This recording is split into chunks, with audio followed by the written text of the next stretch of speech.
boa noite, todos bem-vindos, como a Karina falou, em nome do Pai, do Filho e do Espírito Santo. Amém.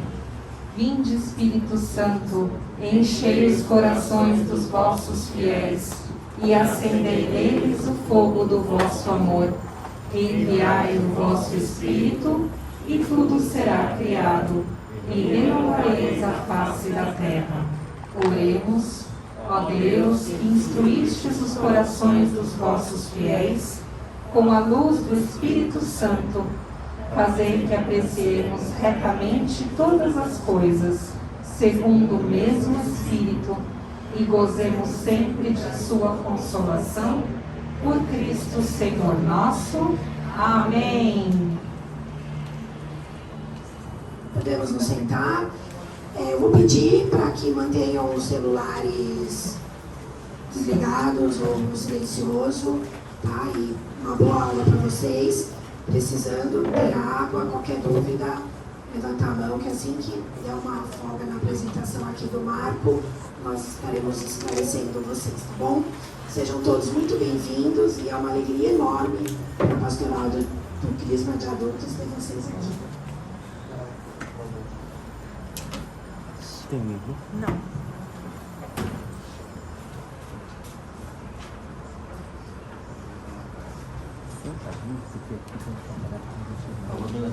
Alô? Você quer levar? Deixa eu tirar. Acho que levar. Você não começa, eu não consigo falar aqui. Boa noite, gente. Meu nome é Marcos. Tá? Hoje eu vou falar aqui para vocês sobre um tema. Um tema que, digamos assim, seja até um tanto polêmico, dependendo da forma que ele for abordado.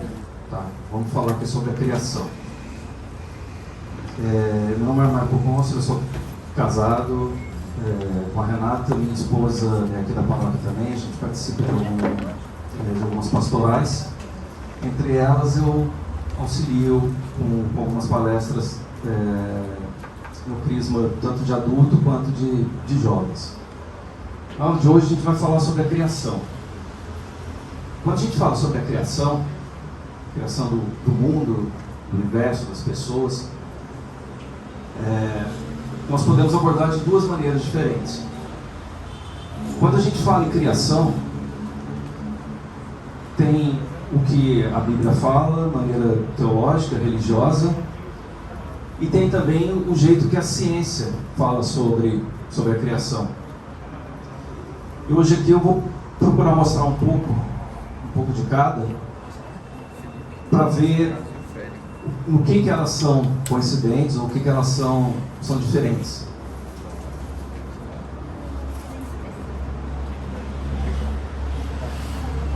Tem alguém com a Bíblia aí para fazer uma leitura para a gente?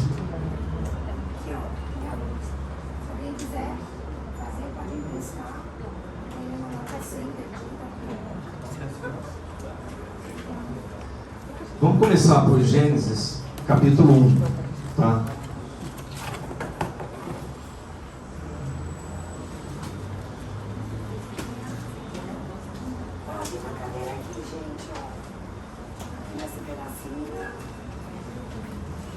Atrás também tem o penúltimo lugar, 2. Sejam bem-vindos, boa noite.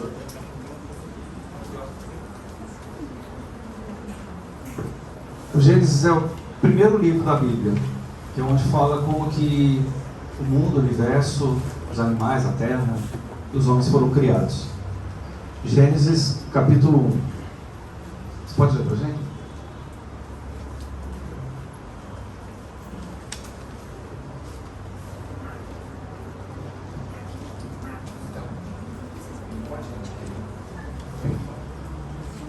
Vamos lá, Gênesis capítulo 1, versículo 1.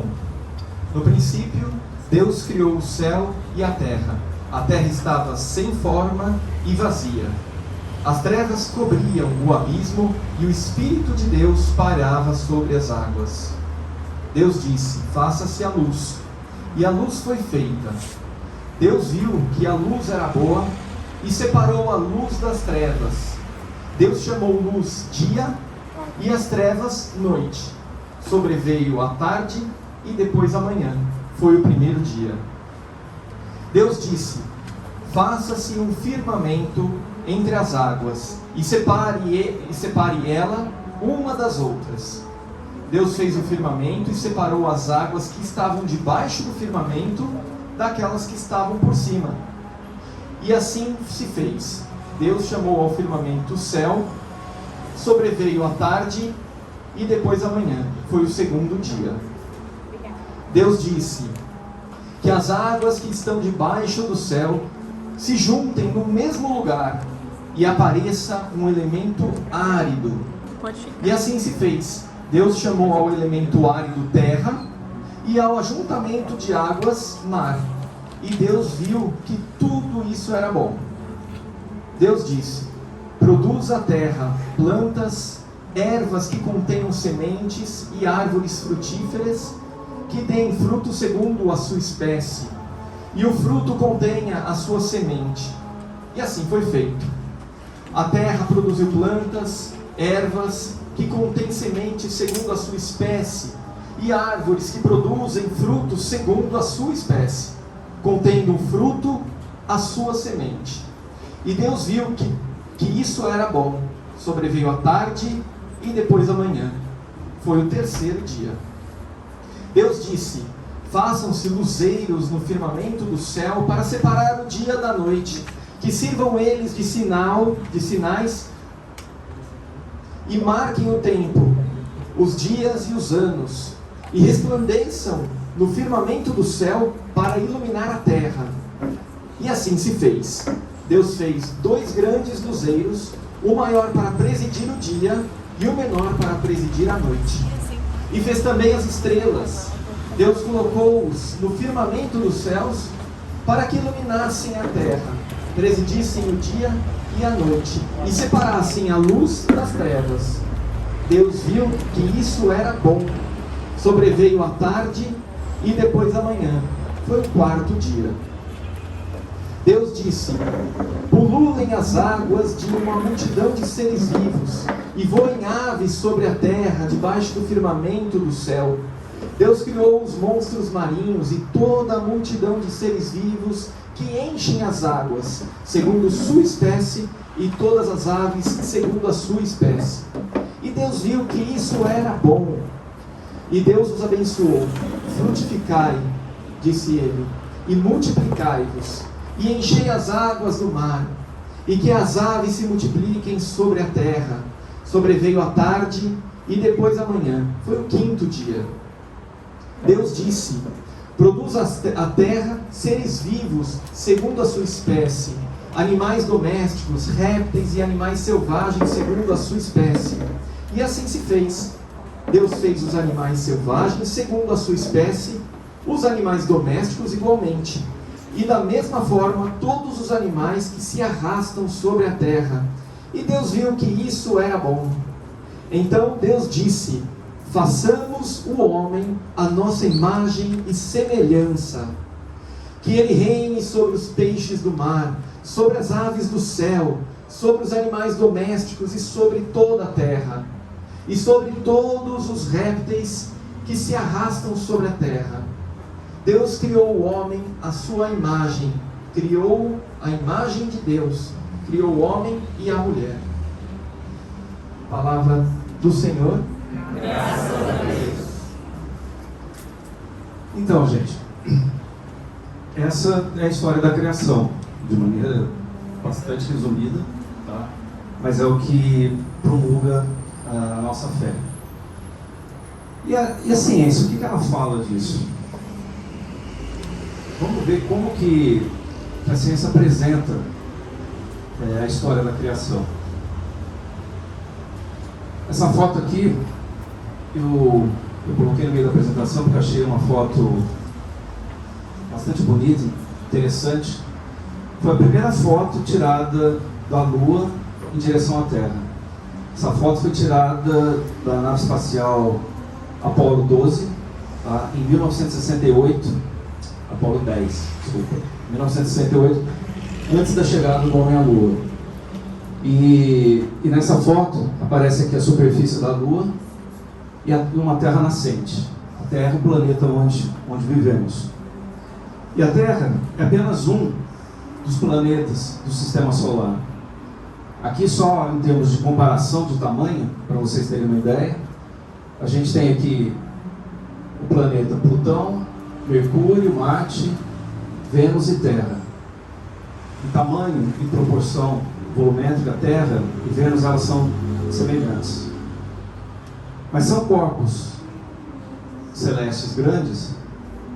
Quando comparado com outros planetas do Sistema Solar, a gente já vê que há uma diferença bastante grande entre os planetas que a gente chama de telúricos e os planetas gasosos. Outros planetas que giram em torno do Sol.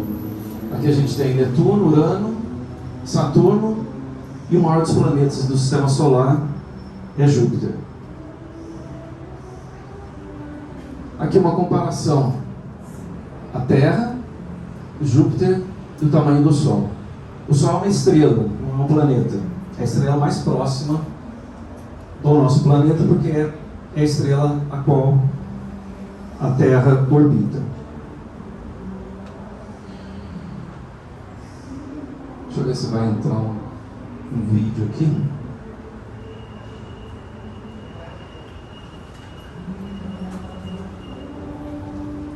Se não entrar, eu vou procurar.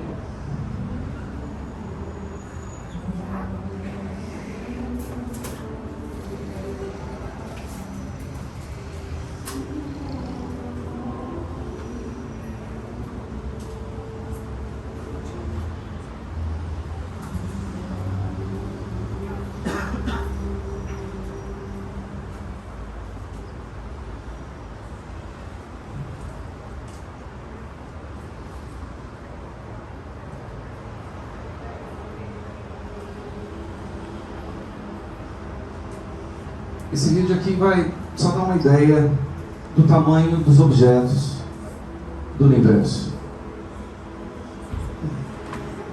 Então segue uma comparação de tamanho, iniciando pela Lua, depois do planeta Mercúrio, planeta Marte, Vênus,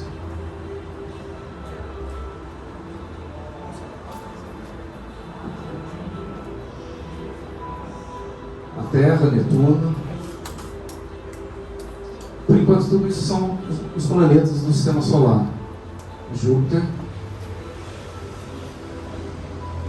em comparação com o tamanho do nosso Sol.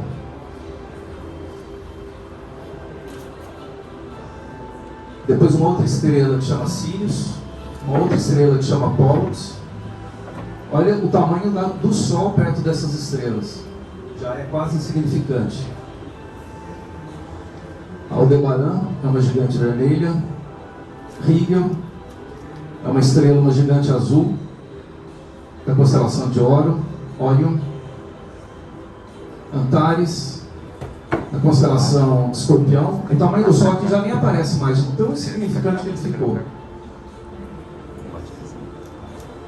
Até VY Canis Maiores, que é a maior estrela conhecida até hoje.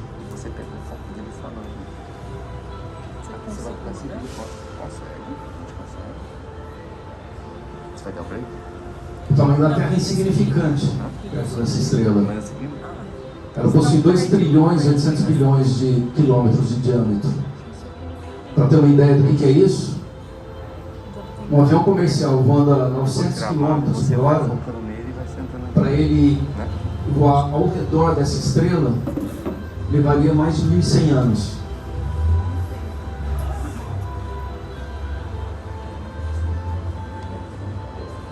E tanto essa estrela como todas as outras que nós vimos, é apenas um exemplo de bilhões de estrelas que existem na nossa galáxia.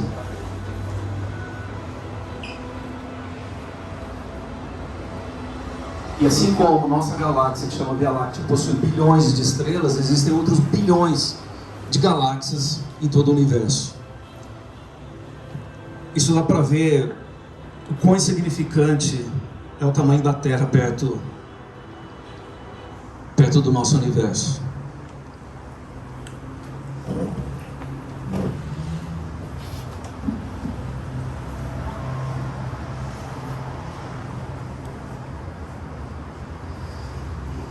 Essa aqui é a fotografia de uma galáxia, tá? Eu escrevi aqui Via Láctea, tá? Porque a nossa galáxia, que chama Via Láctea, ela tem um formato semelhante a esse. Mas não é a nossa galáxia, né? Primeiro porque não tem como tirar uma foto da nossa galáxia, já que nós estamos dentro dela. Mas é uma galáxia espiral.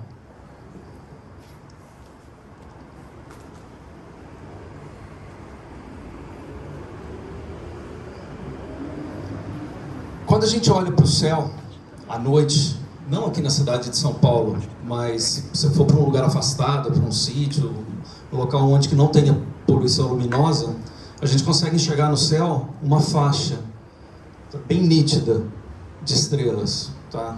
Essa faixa é quando nós olhamos em direção ao centro da Via Láctea, da nossa galáxia. Porque imagina o seguinte, a galáxia, ela tem esse formato redondo, como se fosse um disco, um prato. Mas quando ela é vista de cima. Então imagina que isso aqui seja a galáxia, nós estamos olhando para a galáxia nessa posição, de fora. Como o Sol faz parte dessa galáxia, ele está aqui dentro. Então, quando a gente olha em direção ao centro da galáxia, a gente vê, não ela redonda assim, mas a gente vê uma faixa.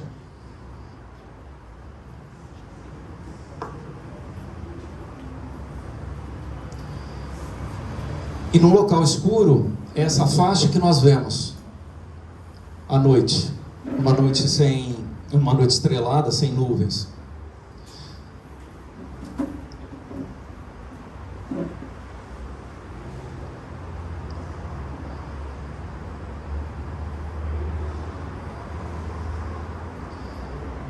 Vamos imaginar agora que a gente está dentro de uma nave espacial, tá? E vamos fazer um voo pelo universo. Então aqui é a faixa que a gente vê à noite. A galáxia, ela, além de conter bilhões de estrelas, ela contém também alguns outros corpos celestes, como esses aqui que estão aparecendo. Isso são nebulosas. A gente vai falar um pouquinho disso daqui a pouco.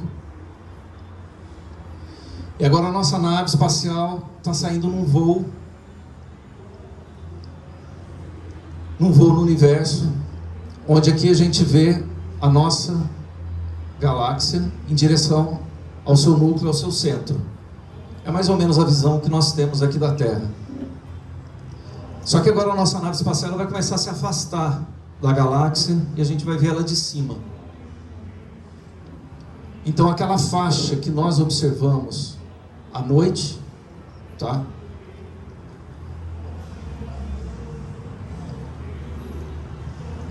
Cada pontinho desse é uma estrela. Isso aqui é uma outra nuvem molecular.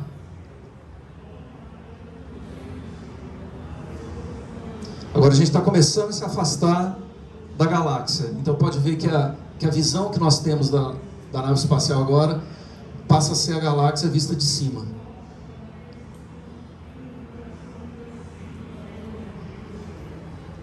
Como eu disse, a Via Láctea, ela tem um formato redondo. É uma galáxia que a gente chama de galáxia espiral.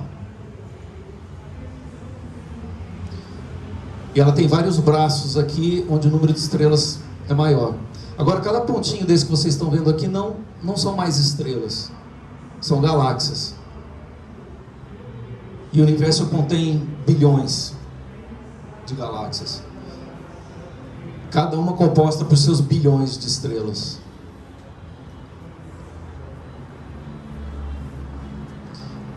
Aqui é uma outra galáxia semelhante à nossa, que chama de galáxia de Andrômeda. Ela está mais ou menos 3 milhões de anos-luz da nossa galáxia. E, curiosidade, ambas estão em rota de colisão. Mas ninguém vai estar aqui quando elas chegarem uma próxima da outra.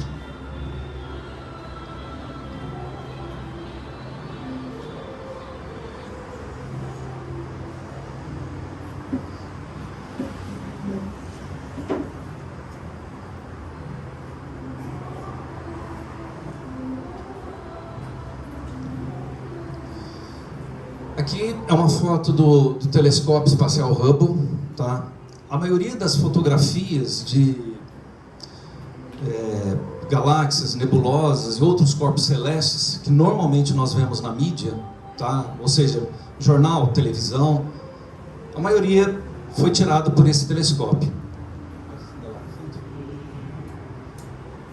Se deixar tudo no escuro aí, muita gente acaba dormindo aí. E ele tem esse nome Hubble porque é homenagem a um astrônomo americano, tá? Que fez importantes descobertas astronômicas. Entre essas descobertas, o Hubble conseguiu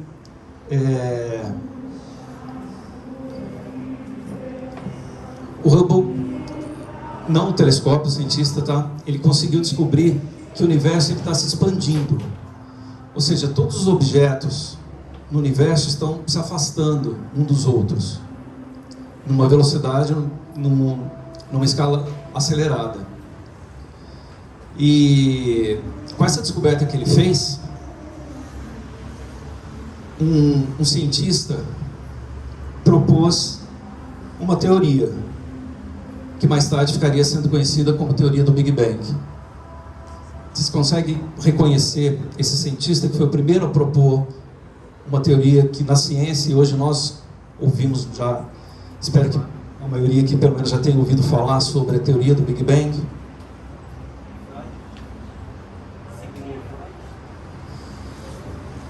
Não, esse aqui é o Albert Einstein. Mas quem propôs a teoria do Big Bang pela primeira vez foi esse padre, é um padre belga, astrônomo, físico, chamado Georges Lemaitre. Quando Georges Lemaitre propôs a sua teoria do Big Bang, no final da início da década de 20, o Einstein teria dito para ele: nunca ouvi um absurdo maior. Mas depois, quando o Hubble, o cientista, não o telescópio, o cientista Edwin Hubble, em 1925, descobriu que o universo estava se expandindo, o próprio Einstein reconheceu que ele estava errado e, durante uma palestra no estado da Califórnia, ele fez uma homenagem para Georges Lemaitre, parabenizando pela sua teoria.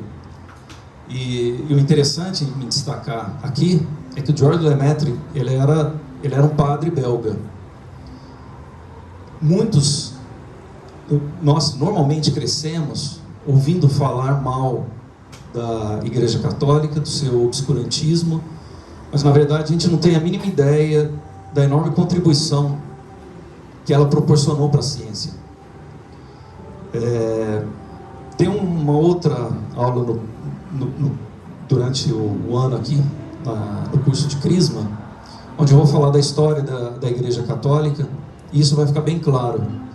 Onde que a Igreja Católica, na verdade, ela possui uma infinidade de cientistas que trouxeram contribuições muito significativas para a evolução da ciência. Mas o Edwin Hubble, fazendo observação nesse telescópio, que é o telescópio no Monte Wilson, na Califórnia, em 1925, ele constatou que todos os corpos celestes estão, na verdade, se afastando um dos outros. Então imagina aqui o nosso universo, onde a gente tem aqui as galáxias. Se a gente sai, por exemplo, na rua, tá, e vê um carro passando na nossa frente, se afastando de nós, se nós retornarmos no tempo, esse carro, ele vai estar mais longe ou mais perto da gente? Mais perto. Então, quando as coisas se afastam e a gente retorna no tempo, elas antes estão mais perto. Então, se a gente começar, se o universo hoje ele está expandindo, se a gente voltar no tempo, as galáxias elas estariam uma mais perto das outras no passado. Se voltarmos mais no tempo, elas estariam mais juntas ainda. E se voltarmos alguns bilhões de anos atrás, toda a matéria da galáxia hoje, ela estaria condensada num único ponto. E esse tempo é de 13,7 bilhões de anos. A ciência hoje calcula que o universo surgiu há 13,7 bilhões de anos atrás. E surgiu como? Através de um ponto infinitesimal que começou a se expandir até formar tudo que a gente vê hoje. Por isso que recebeu o nome de teoria do Big Bang. Até foi um nome pejorativo que foi dado para essa teoria do George Lemaitre, quando ele disse que o universo teria começado todo a partir de um ponto infinitesimal, como se uma grande explosão tivesse ocorrido e o universo tivesse sido populado pelas galáxias, estrelas, planetas e tudo que a gente conhece. Porém, não é bem assim que as coisas aconteceram. Aqui é uma representação gráfica do universo no tempo. Imagina que isso aqui é o nosso universo hoje, tá? Aqui tem as galáxias que nós vemos hoje, as galáxias formadas pelas estrelas, as estrelas com planetas, tá? Não só o sistema solar, mas bilhões e bilhões de estrelas, cada uma delas pode ter o seu próprio sistema planetário sendo orbitado por planetas. E aqui vamos voltar no tempo. Imagina que cada quadradinho desse aqui é 1 bilhão de anos, tá? Então aqui a gente retornou 1 bilhão de anos atrás, 2 bilhões, 3, 4, até 13 bilhões de anos atrás, onde o universo teria começado. Hoje, o universo é formado por planetas, estrelas, matéria, tudo que nós conhecemos. Mas se a gente vai voltando no tempo, as coisas não eram sempre assim. No início da formação do nosso universo, não havia, por exemplo, os átomos. Nos instantes iniciais aqui, a temperatura e densidade do universo era tão quente que nem os átomos existiam. E se nós voltarmos até esse ponto inicial, que tinha o tamanho de uma ervilha, por exemplo, e ao começar essa expansão, a ciência hoje consegue descrever mais ou menos qual que era a temperatura, densidade, condições físicas do universo alguns segundos após a expansão. Quando a gente fala em expansão, eu não quero que vocês entendam o seguinte, que o universo era um grande espaço vazio e que depois começou a ser preenchido por alguma coisa. Na verdade, o espaço não existia, porque o espaço, o universo que nós conhecemos, ele tinha um tamanho infinitesimal, ou seja, era muito pequeno. O que tinha ao redor disso então? Não existia nada. Para nossa mente, somos acostumados com um espaço tridimensional e somos colocados no tempo onde existe um passado, um presente e um futuro, e vemos o caminhar das coisas de forma cronológica, é difícil para a gente abstrair e entender isso. Mas na origem do universo não existiu o espaço e nem o próprio tempo. O tempo não existia, porque eu falei que o universo surgiu há 13,7 bilhões de anos atrás. Aí você pode perguntar, e o que existia há 15 bilhões de anos atrás, ou 20? Não existia, porque nem o tempo existia. Agora olha que interessante, antes de fazer essa comparação, eu vou falar um pouquinho mais. Eu disse aqui que a ciência consegue comprovar o que existe alguns minutos ou segundos depois do início da expansão do universo, após o início da sua criação. Porém, para explicar o que criou o universo, ou o que ocasionou essa expansão, a ciência tem que unir duas teorias, tá?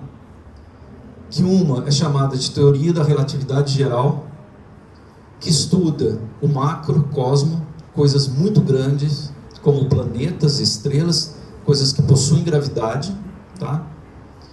E precisa de uma outra teoria que chama teoria quântica, que estuda o infinitesimal, que estuda a matéria no nível dos núcleos atômicos, de prótons, de elétrons, dos quarks.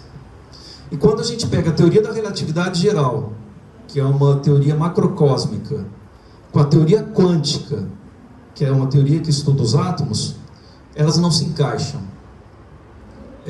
Não é possível fazer uma junção dessas duas teorias da lei física. Então, hoje, a ciência não tem uma resposta para o que ocasionou a origem do universo. E é interessante, quando a gente fala da origem do universo, a origem do próprio tempo, que isso, há mais ou menos 1.600 anos atrás, já teve um grande filósofo da igreja, chamado Santo Agostinho, que colocou justamente essa análise filosófica sobre a origem do tempo e do espaço. Eu estou falando de alguém que viveu no ano 400, século V, tá? Um bispo católico e uma das maiores mentes da humanidade em termos filosóficos e teológicos.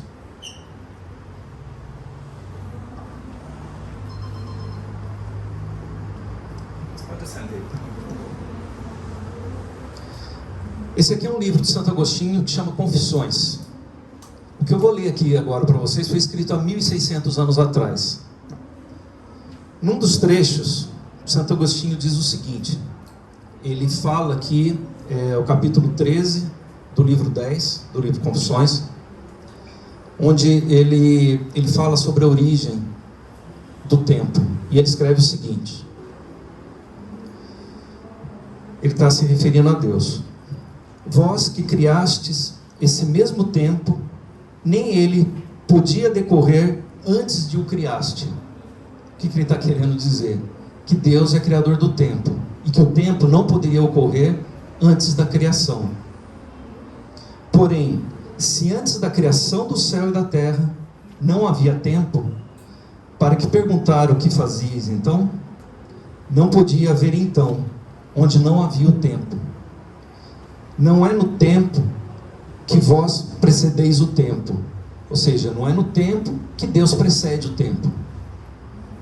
Pois, de outro modo, não seríeis anterior a todos os tempos, pois vós criastes o tempo. Gente, quando a gente pensa numa cabeça de alguém há 1.600 anos atrás, onde não tinha a mínima ideia do que era galáxia, estrela, planeta, mas conseguia, através da filosofia e da teologia cristã, já predizer que o espaço e o tempo não existia sem a possibilidade da existência de Deus durante a criação, eu fico impressionado com esse tipo de capacidade. A ciência, ela não diz o que criou o universo, diz o que aconteceu após ele ter sido criado. Porque até hoje ninguém conseguiu encontrar uma teoria, uma fórmula matemática que explicasse Deus.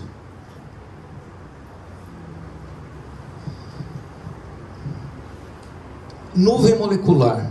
No universo, nas galáxias, não é só as estrelas que poluem a galáxia. Existem regiões dentro das galáxias que são chamadas de nuvem molecular. Aqui a gente tem a fotografia tirada pelo telescópio Hubble, tá? De uma nuvem molecular. Alguém arrisca o nome dela? Parece um cavalo marinho. Cabeça de cavalo. O nome dessa nuvem molecular ou nebulosa é cabeça de cavalo. E o que são as nuvens moleculares? Elas são uma parte que existe na galáxia, por exemplo, onde existe uma concentração grande de gás, normalmente hidrogênio e gás hélio, que são os gases mais leves. O hidrogênio possui um próton no seu núcleo e o hélio apenas 2. E poeira estelar. Mas quando a gente fala em poeira, a gente imagina uma estrada, né, de terra, assim, onde passa um carro e levanta aquela poeira. esses grãos de poeira que formam as nuvens moleculares, eles são praticamente invisíveis. Mas é uma concentração de gás e poeira tão grande que ela fica opaca e às vezes até ofusca e cobre a luz de estrelas que estão atrás dela. E por que essas nuvens moleculares elas brilham? Você pode ver aqui que ela tem um brilho aqui azulado, aqui um brilho avermelhado, porque a temperatura de estrelas próximas aquecem esse gás e faz com que, por ionização, ele emita luz. Então aparece esse brilho. Aqui tem uma fotografia de uma outra nuvem molecular que fica na constelação de Órion. Constelação de Órion, para quem já teve curiosidade de olhar para o céu e reconhece as Três Marias, por exemplo, não sei se alguém já viu as Três Marias no céu. As Três Marias fazem parte da constelação de Órion. E essa nuvem molecular está dentro dessa constelação. Agora, o interessante é que essas nuvens moleculares, qual que é o tamanho dela? Qual que é o diâmetro dela? É de alguns anos-luz. Por exemplo, o tamanho dessa nuvem molecular de Órion, ela engloba vários sistemas solares dentro dela. Eu não estou falando que é só o Sol. É o Sol e todos os planetas que orbitam o Sol. É muito menor do que essa nuvem molecular. São objetos celestes gigantescos. Aqui tem uma outra imagem de uma nuvem molecular que chama Trífida. Aqui uma outra nuvem molecular. Agora, por que eu estou falando das nuvens moleculares? Todas as estrelas, elas nascem dentro dessas nuvens moleculares. As estrelas são como as pessoas. Elas nascem, têm um tempo de vida e depois morrem. Todas, como nós. Não existe ninguém que é imortal. Não existe nenhuma estrela que seja imortal. Inclusive o nosso Sol. Em um determinado período, ele surgiu, ele nasceu dentro de uma nuvem molecular. O Sol, ele tem mais ou menos 5 bilhões de anos de idade. A Terra, hoje, tem mais ou menos 4 bilhões e meio de anos, tá? E daqui 5 bilhões de anos o Sol também vai morrer. E a Terra vai desaparecer. Mas como que as estrelas surgem? Como que as estrelas nascem? Dentro da nuvem molecular, existem algumas regiões que têm uma concentração maior de gás e poeira, que é chamado de glóbulo de Bock. Aqui eu tenho um glóbulo de Bock, por exemplo. Aqui eu tenho outro. E dentro de cada glóbulo de Bock, uma estrela nasce. Porque as estrelas, elas nada mais são do que uma concentração de gás e poeira. Então as nuvens moleculares, elas são gigantescas. E cada nuvem molecular possui vários glóbulos de Bock, dando origem a várias estrelas. E as estrelas, elas nascem em ninhada, tá? São várias estrelas que nascem de uma vez, dentro de uma nuvem molecular. Porém, cada nuvem molecular, eu tenho um glóbulo de Bock, cada glóbulo de Bock origina uma estrela. E como que elas nascem? Mais ou menos assim. Imagine isso aqui é o glóbulo de Bock. Vai passando o tempo, por atração gravitacional, a matéria dessa nuvem molecular vai se aglutinando. Por atração gravitacional, ela vai condensando em um determinado ponto aqui no centro dela, que é onde existe a maior quantidade de matéria. E no centro do glóbulo de Bock, então, a estrela surge. E essa matéria de gás e poeira que orbita a estrela ao redor, com o tempo ela vai dando origem aos planetas. Vamos ver um filminho aqui, onde vai mostrar isso de uma maneira lúdica aqui. Aqui a gente vai resumir mais ou menos 12 bilhões de anos em alguns minutos. Aqui eu tenho a imagem de uma nuvem molecular, tá? Uma representação artística, não é uma fotografia. E dentro dessa nuvem molecular, a gente tem vários glóbulos de Bock. E dentro desse glóbulo de Bock é onde que as estrelas estão nascendo. Aqui eu tenho um, aqui eu tenho outro. toda essa nuvem colorida aqui, a nuvem molecular. Vamos dar uma olhada no que está acontecendo dentro do glóbulo de Bock. No seu centro, uma estrela está sendo criada. Toda essa camada aqui que está ao redor da estrela é gás e poeira. Poeira cósmica. E que gases que tem aqui? Todos os tipos de gases, na maior quantidade de hidrogênio e hélio. Então vai passando o tempo, aqui está super resumido, isso aqui acontece em bilhões de anos, mas essa poeira, que é uma matéria muito fina, no início, por atração eletrostática, uma vai se juntando com a outra. E ela vai começando a tomar forma, tá? Essa nuvem de gás e poeira começa a formar pequenas pedras, pedregulhos, que por atração gravitacional, um asteroide, por exemplo, se choca com outro, e de tamanho de poeira, de pedras, pedregulhos, passa a ter o tamanho de montanhas, e essas montanhas vão se unindo umas às outras, e com o passar dos anos, vai aumentando o tamanho da matéria contida dentro do glóbulo de Bock.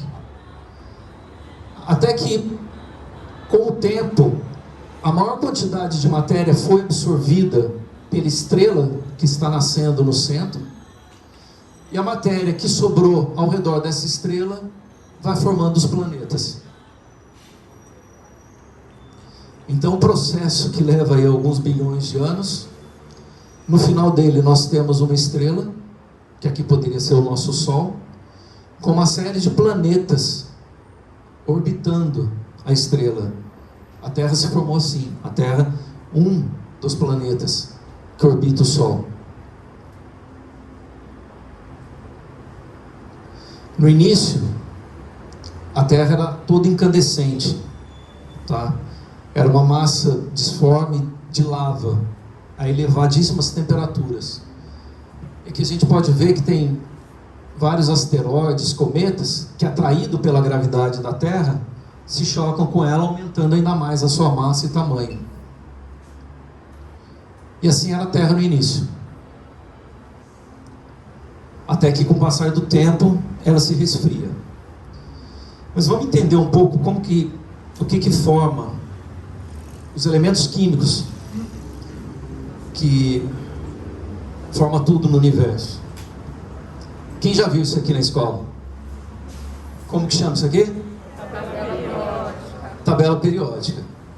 A tabela periódica, ela contém todos os elementos químicos conhecidos, tá? A maioria deles são elementos químicos naturais e outros são chamados artificiais, que o próprio homem cria. Mas vamos nos atentar aqui para os elementos químicos naturais. O elemento químico mais abundante no universo é o hidrogênio. Ele possui o número atômico 1. Tá? Aqui a gente não vai falar muito de química, vocês não precisam ficar com medo, mas é importante saber algumas coisas. Quando o átomo ele possui um próton no seu núcleo, ele é um átomo de hidrogênio. Um átomo que possua 2 prótons no seu núcleo, que tem o número atômico 2, ele é o gás hélio. Depois eu tenho um outro elemento químico, que é o lítio, com 3 prótons no núcleo, o berílio 4, boro 5, carbono 6, nitrogênio 7, oxigênio 8. Tá? Mas agora, de onde vêm esses elementos químicos? Ele está aqui na Terra, faz parte do nosso corpo. Se você for numa montanha, você encontra um monte de elemento químico. Se você der sorte de encontrar uma montanha de ouro, você vai ficar rico. Vai ter muito ouro na montanha. Mas ele sempre esteve lá? Sempre, desde a criação da Terra ele sempre esteve lá. Mas e antes da Terra surgir daquela maneira que a gente viu no videozinho ali atrás? O ouro já existia? Já existia. Tá, mas de onde que ele veio então? Veio do Sol?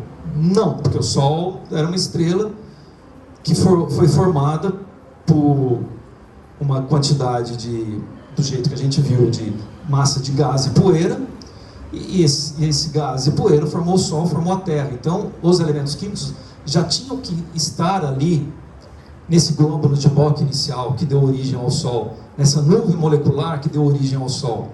Os elementos químicos já existiam lá. Mas e antes? De onde que eles vieram? Aí que está uma coisa muito interessante. Isso aqui é uma estrela, tá bom? Uma estrela pesada, com uma massa 8 vezes superior à massa do Sol. No interior da estrela, é uma região onde que existe temperaturas elevadíssimas e pressões altíssimas. Na superfície do Sol, por exemplo, a temperatura é de 5.000 graus Celsius. No núcleo do Sol, é uma temperatura que chega a 10 bilhões de graus Celsius. Para vocês terem uma noção de proporção de temperatura que a gente fala no interior de uma estrela. Estrelas antigas que foram originadas no início da formação das galáxias, bilhões e bilhões de anos atrás, elas eram compostas basicamente por hidrogênio e hélio, que são os gases que existem em maior abundância no universo.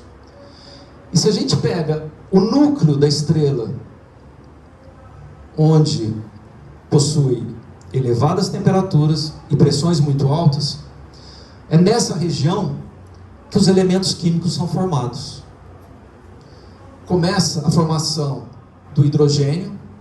Numa região de muita pressão e temperatura, 2 átomos de hidrogênio, eles se fundem, ou seja, o átomo de hidrogênio, lembra que eu falei, ele tem um próton.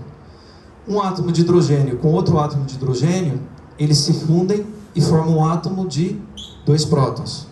Então, o hidrogênio forma o hélio.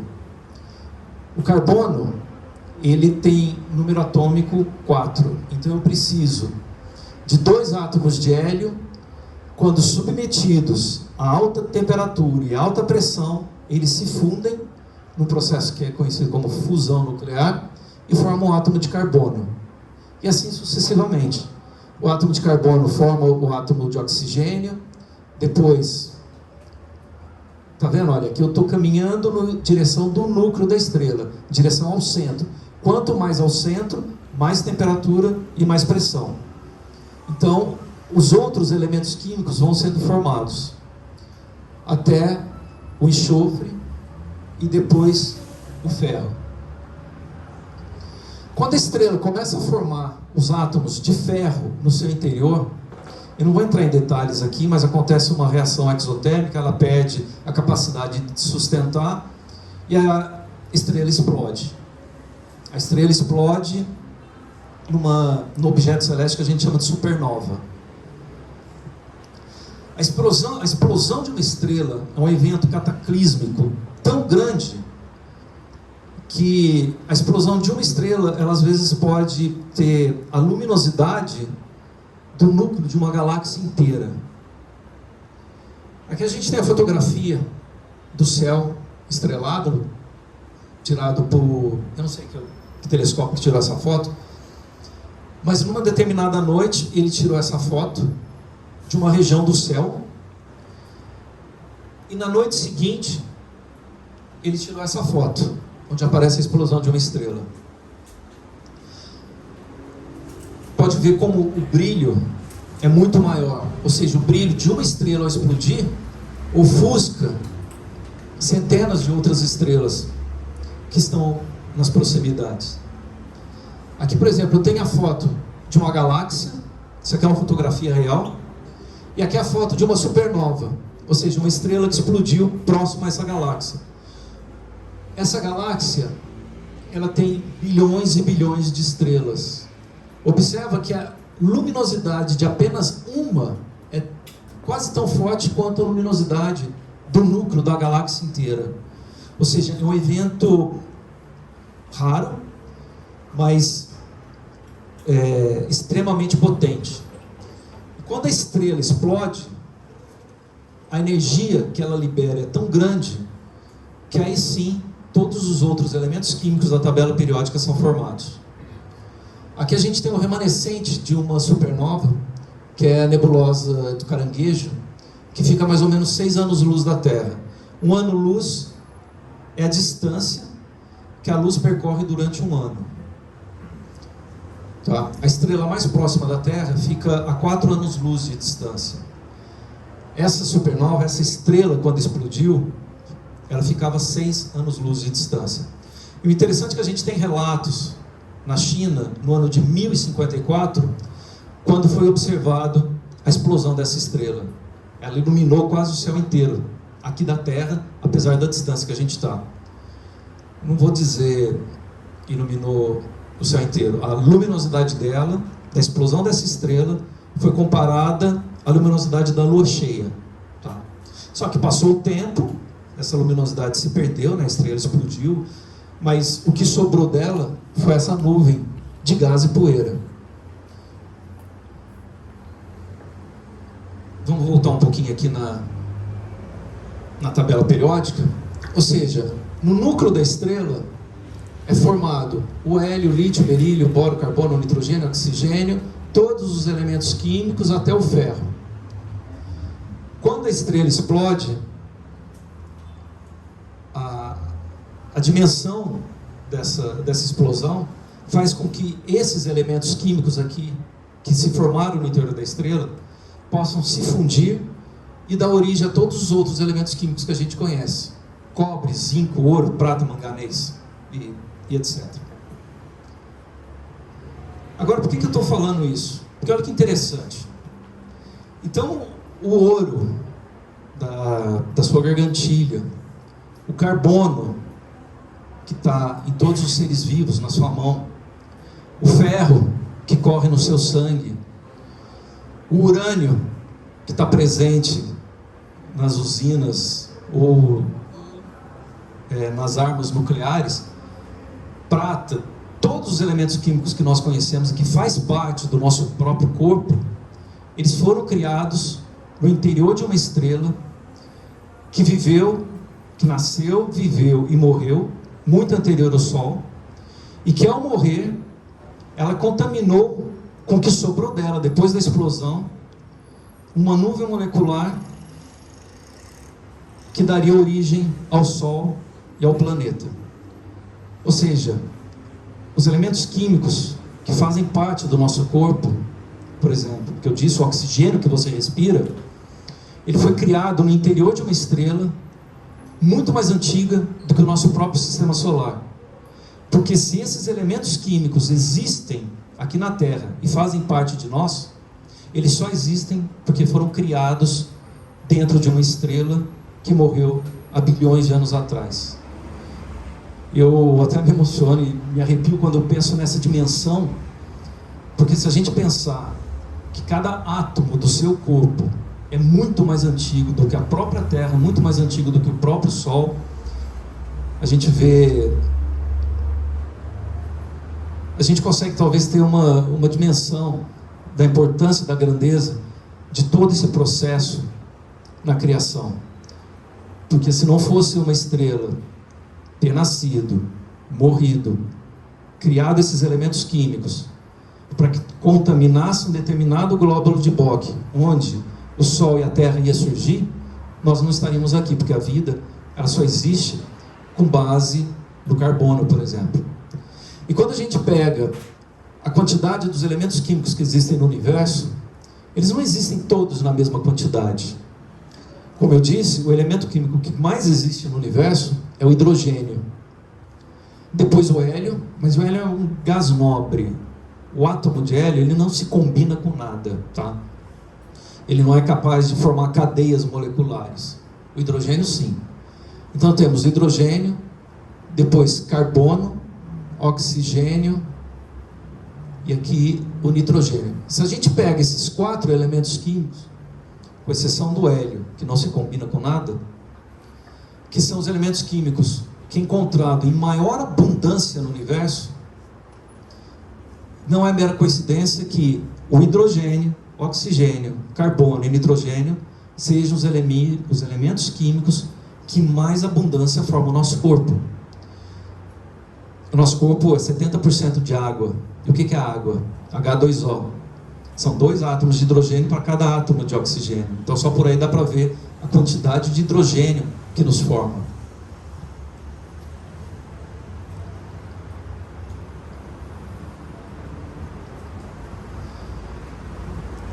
Voltando aqui para a Terra.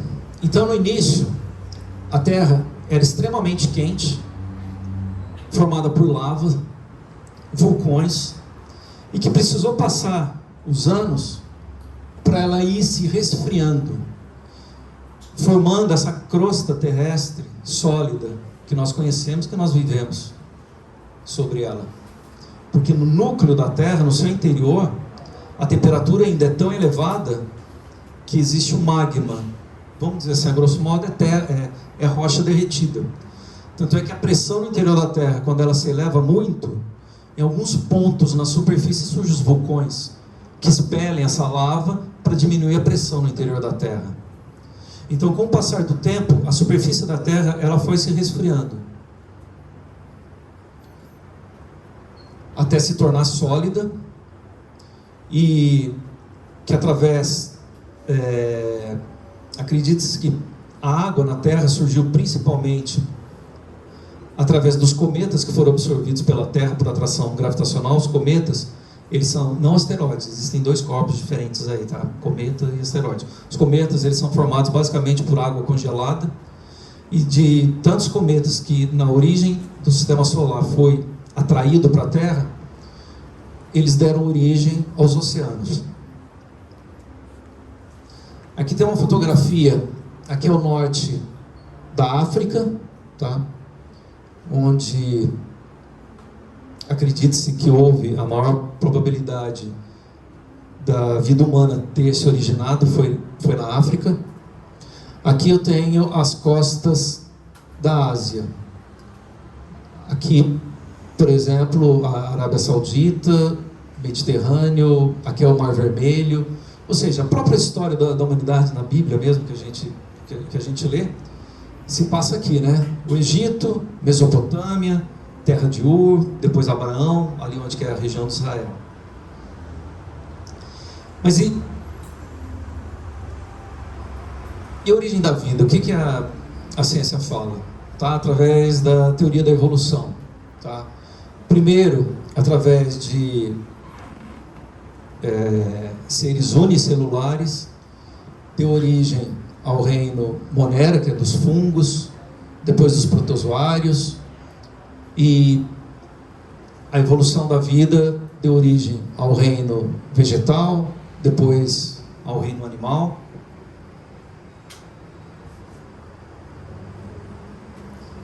E etc. Agora, como que a ciência... Talvez aqui fazer um parênteses, então. A ciência fala que, e defende sobre a teoria da evolução. Existem várias provas que mostram como que a vida se desenvolveu na Terra com o passar dos anos. Tá? Com o passar dos séculos ou dos milênios, desde quando ela foi criada. A vida na Terra surgiu há mais ou menos 1,5 bilhão de anos atrás. A Terra já tinha aí 3 bilhões de anos. Porém, existem mais perguntas do que respostas. Tá? Porque nada se origina do nada. A vida ela é muito complexa para ter se originado simplesmente de reações bioquímicas ou físico-químicas com o passar do tempo. Tem um cientista americano que chama... Puta, fugiu o nome dele. Stuart. Desculpa, não vou lembrar. Em 1957, se eu não me engano, ele fez uma experiência onde ele pegou um balão de prova, tá? Que era um vidro, e ali dentro ele colocou oxigênio, colocou água, colocou metano, colocou alguns elementos químicos que existiam na atmosfera primitiva da Terra, tampou isso e deu descargas elétricas lá dentro. Depois de alguns dias ele observou que ali dentro daquele tubo de ensaio dele, ele encontrou aminoácidos. Os aminoácidos, eles são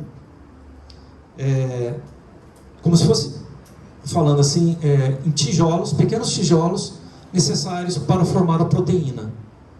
E todos os seres vivos contêm proteína.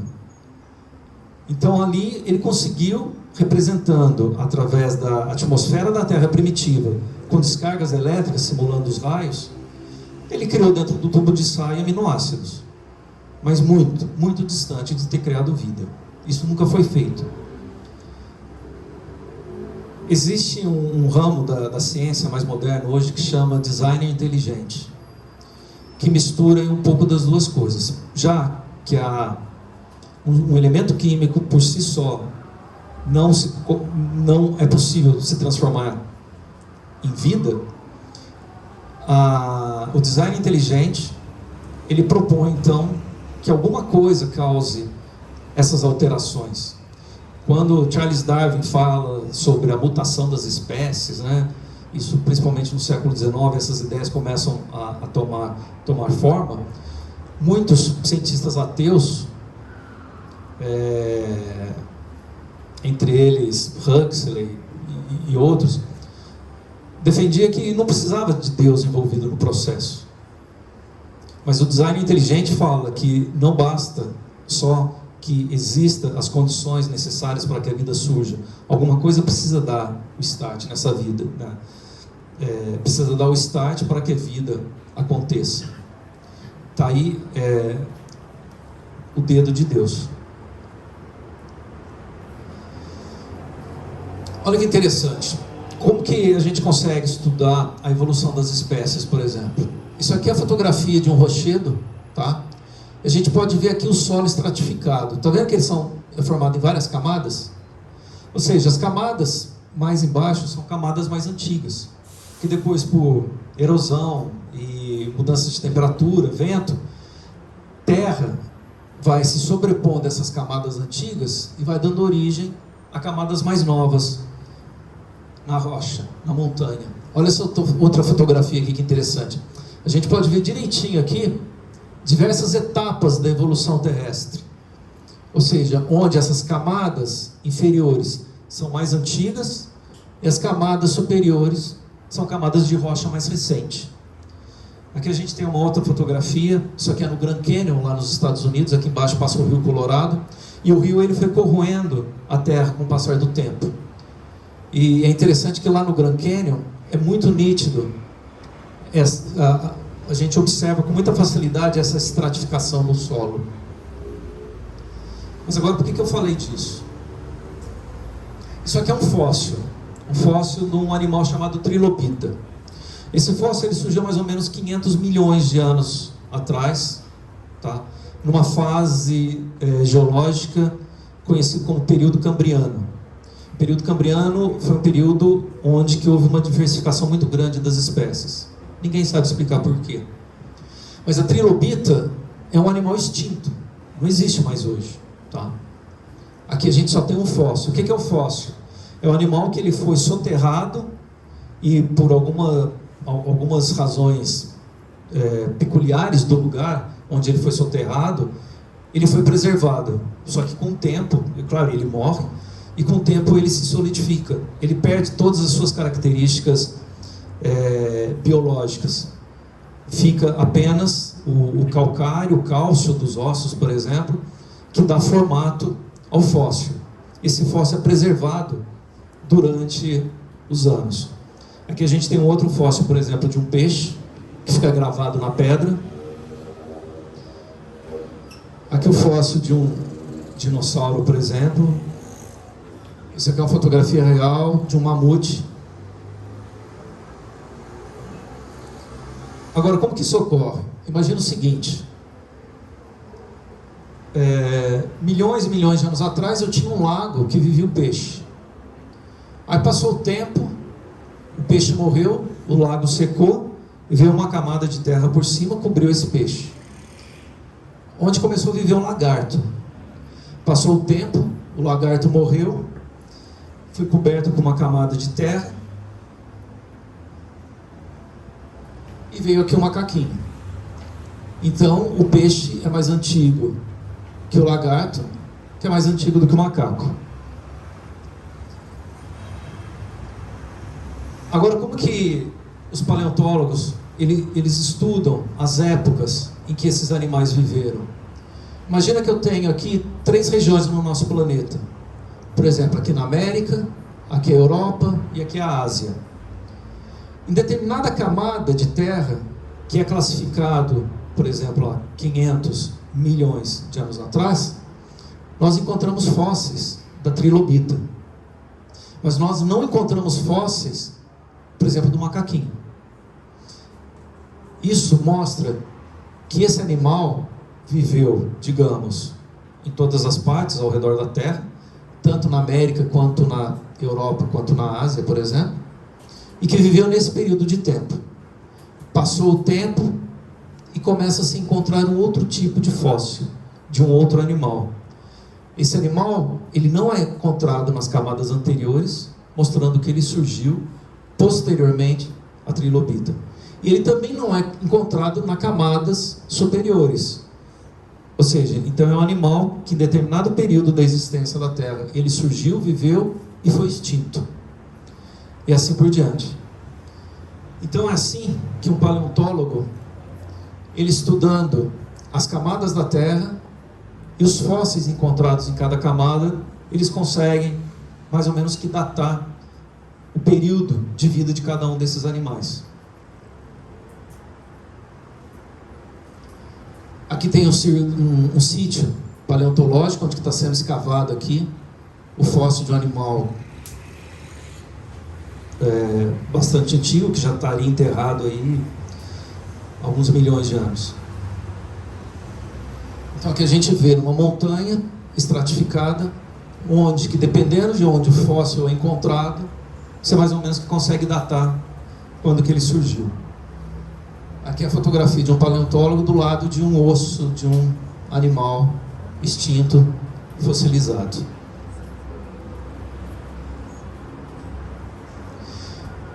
E é interessante que a própria ciência fala que os primeiros seres vivos a surgirem no início da Terra foram os seres do reino vegetal, depois do reino animal.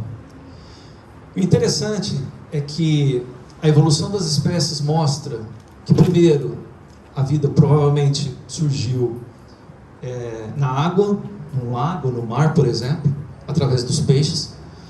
Depois deu origem aos anfíbios, aos répteis, mamíferos primitivos, aves, até chegar, por último, no homem. E o interessante é que quando a gente compara, mesmo que a ciência fala da origem das espécies, início da vida na Terra através dos vegetais, depois anfíbios, répteis, aves, mamíferos e homens, se a gente pegar o texto que foi lido aqui do Gênesis, a gente vê que a sequência é exatamente a mesma.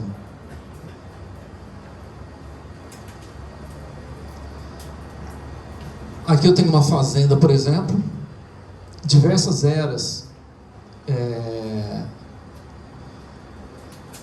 de diferentes eras da Terra, né? Era paleozoica, mesozoica, cenozoica, onde aqui a gente vê na camada mais embaixo, isso aqui é só uma representação, né? Mas mostrando que os animais mais antigos encontrados são seres invertebrados, depois peixes, anfíbios, répteis, os dinossauros. Depois dos dinossauros veio a ascensão dos mamíferos, mamíferos primitivos, primatas, até chegar no homem moderno. Então, quando é falado na evolução das espécies que o homem veio do macaco, primeiro que não é isso. O homem veio através da evolução de um primata. Mas toda essa evolução, ela não aconteceu espontaneamente. Porque até hoje nunca foi encontrado alguns elos perdidos que dizem assim, entre, por exemplo, essa fase do Homo erectus para o Homo sapiens. Existem lacunas, existem lacunas de fósseis, de animais e mesmo dos seres humanos, que põe por terra, eu não vou dizer que põe por terra, mas que põe em dúvida se realmente as coisas aconteceram de forma tão natural, sem a necessidade de uma intervenção divina. Se você for falar com qualquer cientista ateu, ele jura de pé junto que isso é um grande processo que levou milhões de anos, e realmente levou milhões de anos, mas que nada mais precisaria para ser provado. Tem um livro muito interessante, se vocês quiserem anotar o nome, chama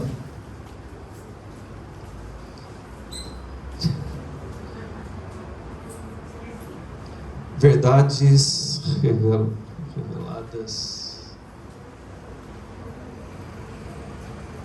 Eu já lembro, juro para você que lembro, até o final aqui do encontro nosso, eu vou lembrar o nome desses livros.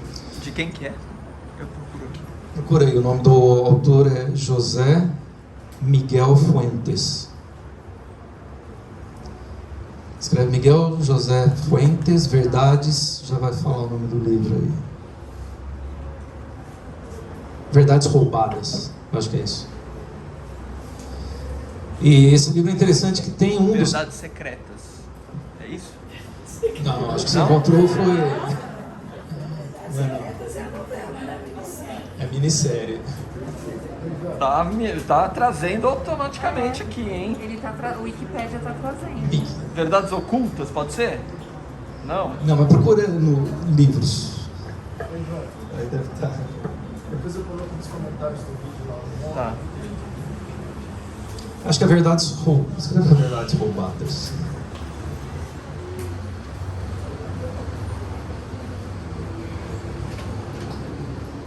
Livros encontrados,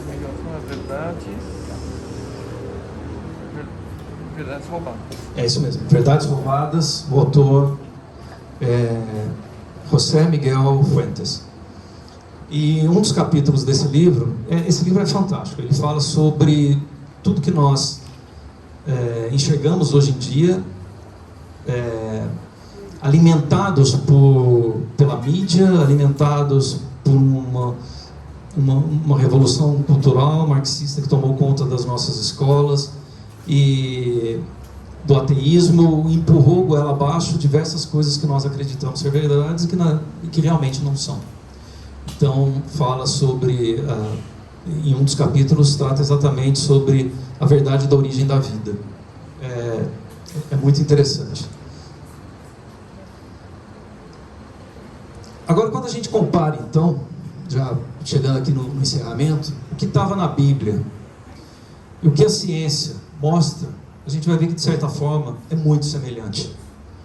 Quando na Bíblia fala, no princípio Deus criou o céu e a terra, nós vimos que o céu e a terra, entende-se aqui céu e terra como universo e tudo que existe, teve um princípio de criação. A ciência fala do Big Bang, que teve um momento que as coisas não sempre existiram como são, mas teve um momento em que tudo foi criado. Temos lá, na Bíblia, em Gênesis, e a terra era sem forma e vazia. A terra era coberta de lava e vulcões, num estado de forma onde nada existia. E disse Deus, haja luz e houve luz. O Sol é fonte de luz. Foi o primeiro objeto a se formar no sistema solar. E disse Deus, haja uma expansão no meio das águas e haja separação entre água e terra. No início a terra se solidificou e realmente depois precisou da água, onde ela se acumulou nos pontos mais baixos da terra, dando origem aos lagos, oceanos. E disse Deus, produza a terra, erva verde, que dê semente, árvores que dê fruto, segundo a sua espécie. O primeiro ser vivo a surgir na terra foram os vegetais. E disse Deus, haja luminares na expansão dos céus, para haver separação entre o dia e a noite, e sejam eles os sinais dos tempos, determinados para os dias e as noites. A Terra orbita o Sol, o movimento de translação da Terra ao redor do Sol dá origem às estações do ano, o movimento de rotação da Terra em torno do seu eixo é o dia e a noite. E disse Deus, produza as águas abundantes, répteis de almas viventes, e voem aves pelos céus. E Deus criou as baleias. Alguns, dependendo da Bíblia, alguns falam baleias ou monstros marinhos, que na verdade monstros marinhos são os grandes mamíferos, né? Então, depois da criação dos vegetais, surgiu em sequência os anfíbios, répteis, aves e mamíferos. E no fim, e disse Deus: façamos o homem a nossa imagem e semelhança. Dos primatas surgiu o Homo sapiens, que culminou no homem moderno, que foi o último, digamos assim, ser vivo a ser criado e que dominou a Terra. Agora é interessante também quando a gente pensa o seguinte: mas a ciência então mata Deus porque tira Deus da equação. Primeiro que não é bem assim. Eu vou até falar isso daqui a pouquinho. Mas se nós pensarmos na força de um Deus, em que a partir do momento inicial, lá no Big Bang, quando ele deu origem aos primeiros elementos químicos, que foi o hidrogênio, e que depois precisou da criação das estrelas, para que o hidrogênio formasse o hélio e os outros elementos químicos, e depois formasse a Terra, e a Terra tivesse elementos químicos com capacidade de dar origem à vida, e que isso levou 14 bilhões de anos, que para a gente é muito, mas para Deus é nada, porque Deus é atemporal. A gente vê, ou pelo menos eu enxergo, que um Deus que a partir do nada criou condições suficientes e necessárias para que tudo depois se criasse, muito mais poderoso do que um Deus que no passe de mágica faça aparecer as coisas. Se você imagina que para chegar na criação do homem, para que pudéssemos estar aqui, foi necessário bilhões de anos e uma série de eventos colocados tudo de forma, digamos assim, milimetricamente precisa para que tudo acontecesse, só um poder divino muito grande para imaginar tudo dessa maneira. E as coisas têm que ser tão milimetricamente que aqui a gente vê realmente que não é obra do acaso. Existe na física, mais ou menos, de 9 a 11 constantes universais. Vou dar exemplo de uma delas, por exemplo, constante gravitacional. Tá? Existem, por exemplo, constante de Planck, constante cosmológica, constante de Hubble, constante de acoplamento das forças fortes. São quando a gente transforma a física na matemática, essas constantes são números que têm um determinado valor muito preciso para fazer o cálculo das coisas. Por exemplo, vamos falar aqui da constante gravitacional. Quando Isaac Newton, no século 17, propôs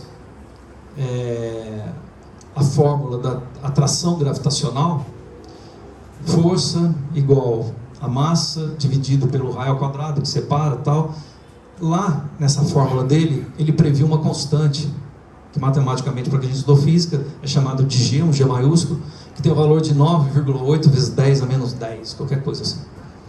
Ou seja, é um número muito preciso que rege toda a atração gravitacional de tudo que existe no universo.